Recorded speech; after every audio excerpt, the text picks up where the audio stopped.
Bonjour, bienvenue sur le podcast Une maison en France, un podcast en français facile pour ceux qui rêvent d'avoir une maison en France ou qui ont déjà une maison en France et bien sûr pour tous ceux qui veulent perfectionner leur français.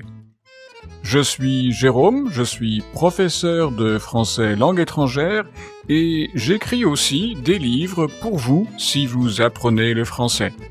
Oh, à propos, je vous annonce que je viens de publier le tome 3 de la série Une maison en France. Le titre de ce nouveau livre, en français facile, c'est Les mystères d'un hiver tout blanc. Mais je vais vous en parler à la fin de cet épisode. Revenons au podcast. Chaque semaine, je lis un chapitre, ils sont tout petits, du roman en français facile Les surprises du premier été. Puis, je vous explique le français utilisé dans le texte. Dans l'épisode précédent, il y a eu une coupure d'électricité. Dans ce nouvel épisode, Petra et Peter se demandent comment faire sans électricité. Dans la partie explication, nous allons jouer avec des mots déjà abordés dans d'autres épisodes du podcast. Mais je parlerai aussi des mots périssable et poêle. Et aussi, tenez-vous bien, du mot saucisson. Mais sans plus attendre, poursuivons l'histoire. Petra pense au problème pratique. Plus d'électricité, donc le réfrigérateur ne fonctionne plus. Il faut vite manger les produits périssables. Il faut cuire les saucisses aujourd'hui. Peter voudrait les faire cuire sur un barbecue. Il va voir dans la remise s'il y a un barbecue. Il ne trouve rien. Ce n'est pas grave, il peut fabriquer un barbecue. Petra préfère alors faire cuire les saucisses à la poêle, sur la gazinière. Il y a aussi 12 pots de yaourt. 6 pots de yaourt pour Peter et 6 pots de yaourt pour Petra. Ce samedi, ça va être la journée yaourt, avec du sucre ou de la confiture, avec une compote de prunes du verger. Le reste, comme le fromage, peut se conserver assez facilement sans réfrigérateur. Et le rosé, c'est un vin qui se boit frais. Peter va mettre la bouteille de rosé dans le ruisseau. Là, le vin sera bien frais. Autre problème, comment recharger les téléphones portables? Petra va demander s'ils peuvent recharger les téléphones chez les voisins.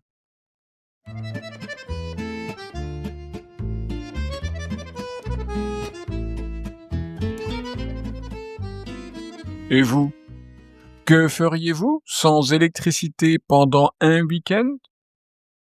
Et que feriez-vous des fromages? Et avez-vous pensé aux saucisses? Et accepteriez-vous de boire un rosé qui ne serait pas frais? Donc, dans cet épisode, nous allons parler principalement de vocabulaire et nous allons parfois jouer. Commençons par un rappel. Réécoutons cette phrase. Plus d'électricité, donc le réfrigérateur ne fonctionne plus. Au premier épisode de ce podcast, je vous ai parlé du mot réfrigérateur. Vous vous en souvenez et vous savez ce qu'est un réfrigérateur. C'est, bien sûr, cet appareil électroménager qu'on a dans sa cuisine et qui sert à conserver les aliments au froid. Mais vous rappelez-vous des autres mots que les Français utilisent à la place de réfrigérateur? Voici 3 mots. 2 sont seulement des synonymes de réfrigérateur. À vous de jouer. Écoutez bien.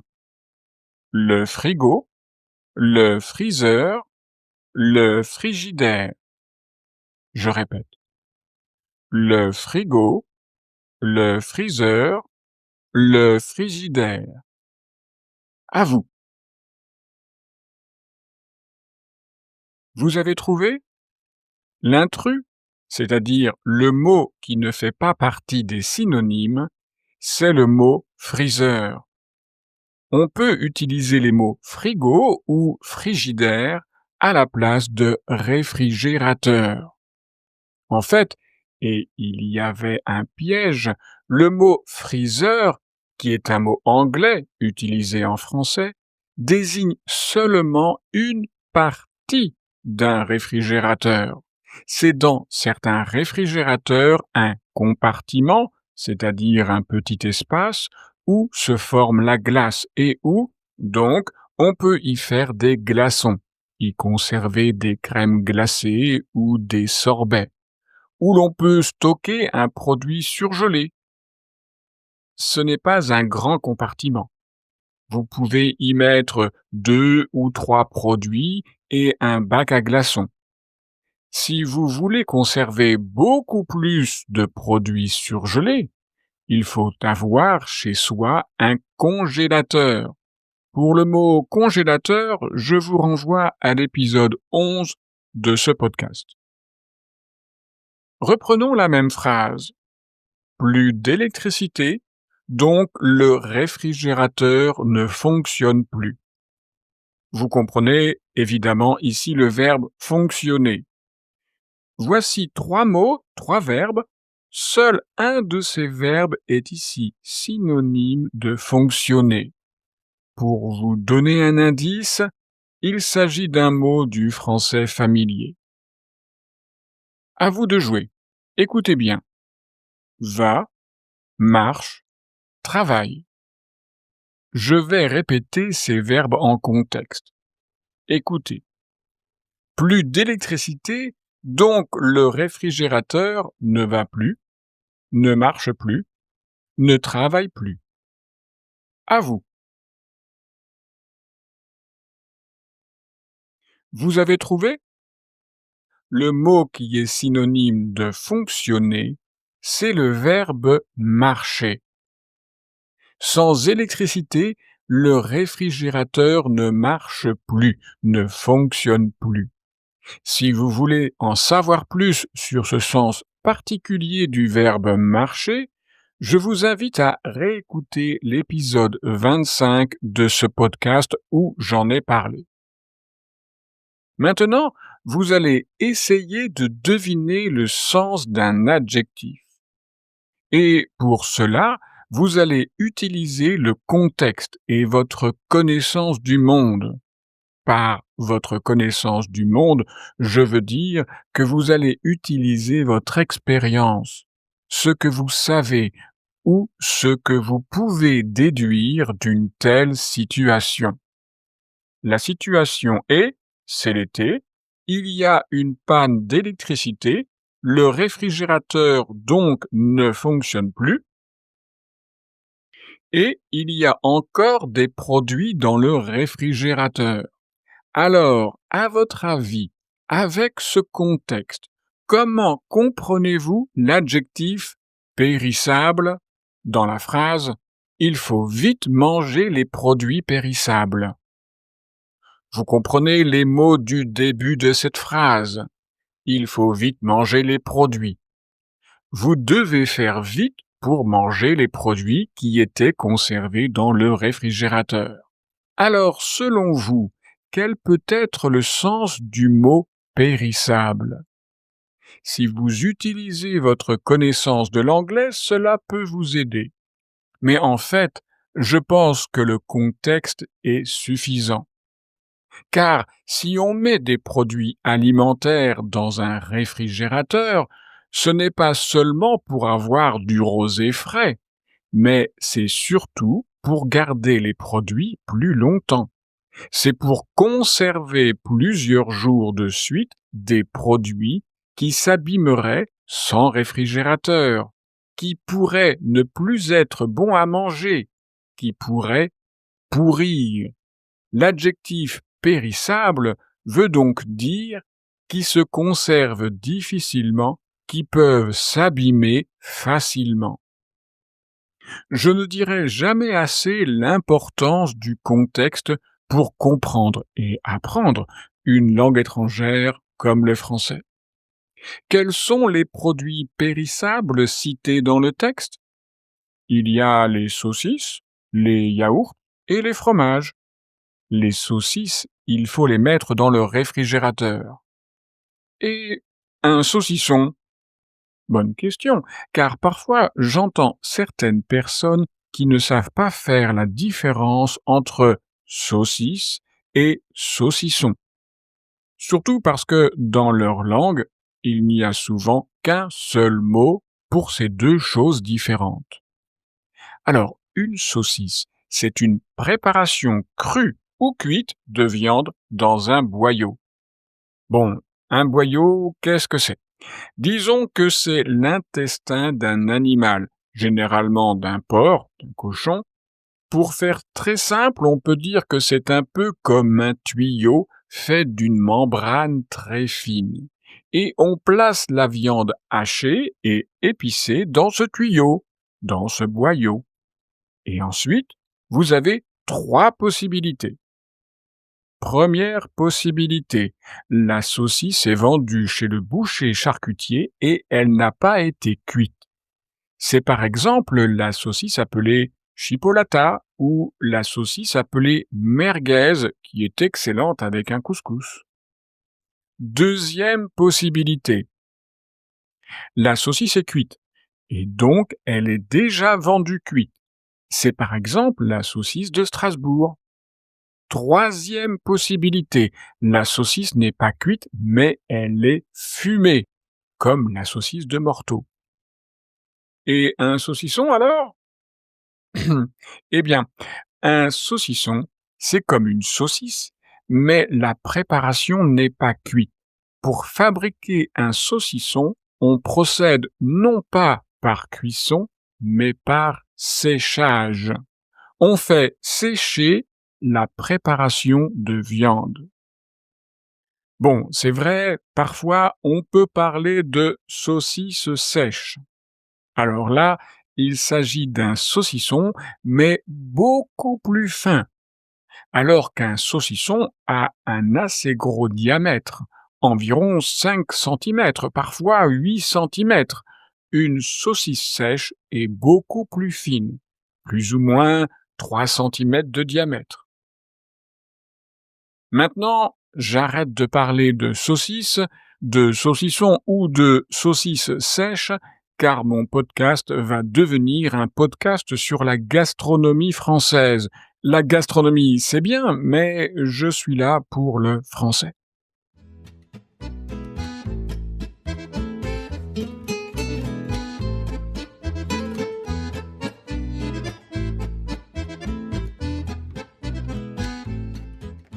Avant de nous quitter, je voudrais revenir sur un autre mot du texte.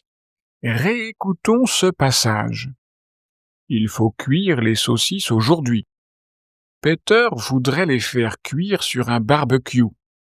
Il va voir dans la remise s'il y a un barbecue. Il ne trouve rien. Petra préfère alors faire cuire les saucisses à la poêle sur la gazinière. Faire cuire les saucisses à la poêle. On peut dire aussi dans une poêle. Ce mot poêle est un mot qui peut poser problème, surtout si vous apprenez le français à partir de l'écrit, avec des livres, car l'orthographe de ce mot n'aide franchement pas les personnes comme vous qui apprenez le français. Le mot poêle s'écrit P-O-E-L-E avec sur le premier E un accent circonflexe, donc avec un chapeau. Je répète, P-O-E, accent circonflexe, L-E. Et pourtant, on ne peut pas dire poêle, mais on dit poêle, avec un son oual, qu'on peut retrouver dans les mots étoile, toile, toilette. Mais ce n'est pas tout. En fonction du genre du mot poêle, vous pouvez parler de deux objets différents. Ici, la poêle, c'est l'ustensile de cuisine dans lequel on fait cuire des saucisses, des œufs sur le plat, une omelette, un steak ou des côtelettes. Et alors, vous avez un mot féminin. La poêle, une poêle. Cependant, si vous changez le genre de ce mot et si vous dites le poêle, un poêle, alors vous parlez d'autre chose. Un poêle, c'est un appareil de chauffage, et non pas pour faire chauffer une omelette ou des côtelettes. C'est un appareil pour chauffer une pièce, une maison. En fonction du combustible utilisé, on parlera d'un poêle à mazout, l'équivalent d'un poêle à fioul, ou d'un poêle à bois. C'est la même orthographe, seul l'article change. Une poêle, un poêle. Deux mots presque identiques, deux réalités différentes. Mais ce n'est pas tout, car il existe un autre mot qui est masculin et qui a la même sonorité. Oui, je sais, avec le français, on peut parfois devenir fou. Donc, il existe un autre mot qui a la même sonorité que poêle, dans un poêle à bois, mais qui s'écrit différemment. C'est le mot poêle qui s'écrit P-O-I-L. Un poêle, P-O-I-L, c'est une petite fibre que produisent les animaux sur leur peau. Les animaux, ce peut être un chien, un chat, mais ce peut être aussi un être humain. Les poils de chat ou les poils de chien sur les coussins du canapé, c'est une catastrophe. Certaines personnes sont allergiques aux poils de chat. Les êtres humains ont des poils sur tout le corps. Les hommes se rasent les poils de la barbe, les femmes souvent se rasent les poils des jambes. Mais attention, sur la tête, nous n'avons pas de poils. Nous avons des cheveux. Poil, poil, poil, trois mots avec le même son pour trois réalités différentes. Il ne faut pas prendre ça de façon tragique pour une difficulté de la langue française. Il faut prendre ça avec le sourire et s'amuser avec la langue française. Voilà pour le 40e épisode de ce podcast. Dans le prochain épisode, Petra et Peter vont faire une belle promenade en forêt et dans la campagne autour de chez eux. Vont-ils voir des choses intéressantes? Pour le savoir, vous devez attendre le prochain épisode. Mais si vous ne pouvez pas attendre la semaine prochaine pour la suite des surprises du premier été, vous pouvez aussi acheter le livre papier et l'e-book sur Amazon. Et si vous avez déjà lu le tome 1, qui se passe en été, alors je vous invite à lire Les émotions d'un automne turbulent. C'est la suite des aventures de Petra et Peter dans leur maison en France, mais cette fois-ci, ça se passe en automne. Et si vous avez lu aussi le tome 2, alors bravo, félicitations. Maintenant, vous devez absolument lire la suite. Oui, car il y a maintenant un tome 3. Après l'été, après l'automne, voici l'hiver, avec le tome 3. C'est Les mystères d'un hiver tout blanc. Petra et Peter vont passer leurs vacances de Noël en France, dans leur maison de campagne. Vont-ils avoir froid? Vous le saurez en lisant ce 3e tome de votre série favorite pour améliorer votre français. Tous mes livres, livres papier et e-book sont disponibles sur Amazon. Soyez curieux, lisez mes livres et dites-moi ce que vous en pensez. Maintenant, voici quelques actions à faire si vous aimez ce podcast. Premièrement, si ce n'est pas fait, abonnez-vous au podcast pour ne rater aucun épisode. Deuxièmement, est-ce que vos amis qui apprennent aussi le français connaissent le podcast? Non? Alors parlez du podcast à tous vos amis. Troisièmement, laissez un commentaire et plein d'étoiles sur vos plateformes de podcast. Quatrièmement, réécoutez tous les épisodes du podcast Une maison en France. car ça fait du bien à votre français. Parce que votre apprentissage d'une langue, ici le français, c'est comme un produit périssable. Si vous ne faites rien pour le conserver, il va disparaître petit à petit. En fait, je pourrais dire qu'il faut garder votre apprentissage du français au chaud, près d'un poêle à bois, par exemple, mais surtout en travaillant très régulièrement votre français. Je dirais presque tous les jours. Et rappelez-vous, avoir une maison en France, c'est bien, mais parler français avec ses voisins et les gens du village, c'est quand même mieux. Si vous voulez perfectionner votre français, je peux vous aider avec mes leçons en ligne. Pour en savoir plus, vous trouverez mon adresse e-mail et mon site internet dans la description de cet épisode. Au revoir!